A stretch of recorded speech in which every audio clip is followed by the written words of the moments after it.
Good day everyone, welcome back po sa ating channel. Ayan, sa video ito po, pag-uusapan naman natin kung paano kayo mabilis makakasahod sa YouTube.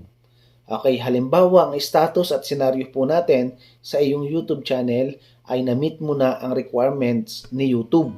Ito yung 1,000 subscribers and 4,000 watch time hours. Ang tanong, ikaw ba ay makakasweldo na? Hindi pa. Hanggang hindi mo na-meet ang iyong minimum threshold money na $100 ay hindi ka pa makakakuha ng iyong first salary. Ang tanong, paano mo makukuha ang iyong first salary at paano ka agad magkakaroon ng 100? Ito yung mga ko sa iyong guide para kayo po ay mabilis makasweldo ng inyong first salary sa inyong YouTube. Okay, una, kailangan meron po kayong ginagamit, naglalagay po kayo ng description, title sa inyong inia-upload na video. Pangalawa, sa inyong pencil, dun sa taas, may pencil edit po doon. Sa baba nun, meron po nakalagay na add tags. Maglalagay po kayo ng taggings. Pag sinabing taggings, ito po yung title content na ikino-connect nyo kung ano yung searchable na pwedeng mahanap ng viewers sa inyong ina-upload na video. Depende sa topic o sa title ng inyong video. Naglalagay po kayo ng taggings. Okay? Next, ang ikatlo. Ang ikatlo po natin ay dapat naglalagay po kayo ng magandang thumbnails. Pag sinabing thumbnails, ito yung front cover ng inyong video once na kayo po ay nag-upload sa inyong channel.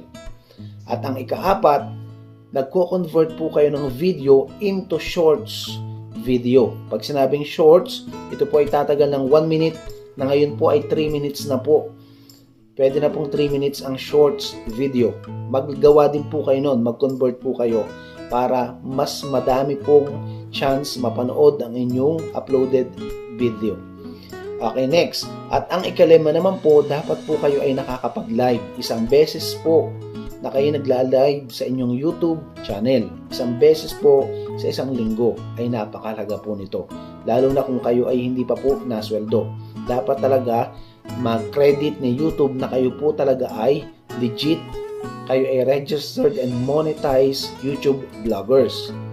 Okay, next. At ang ika-anim naman, dapat po talaga ay meron po kayong nito.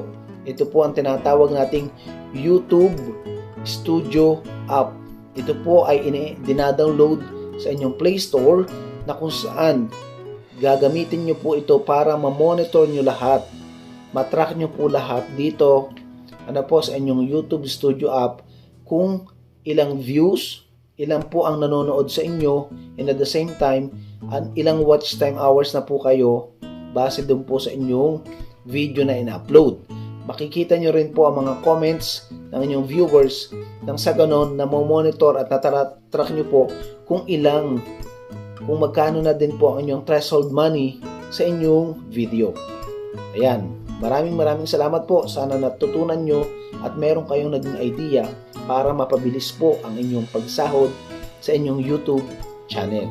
Huwag po kayong mabibigo, huwag po kayong maiinip, makukuha nyo rin po ang inyong first salary sa inyong YouTube channel. Maraming pong salamat!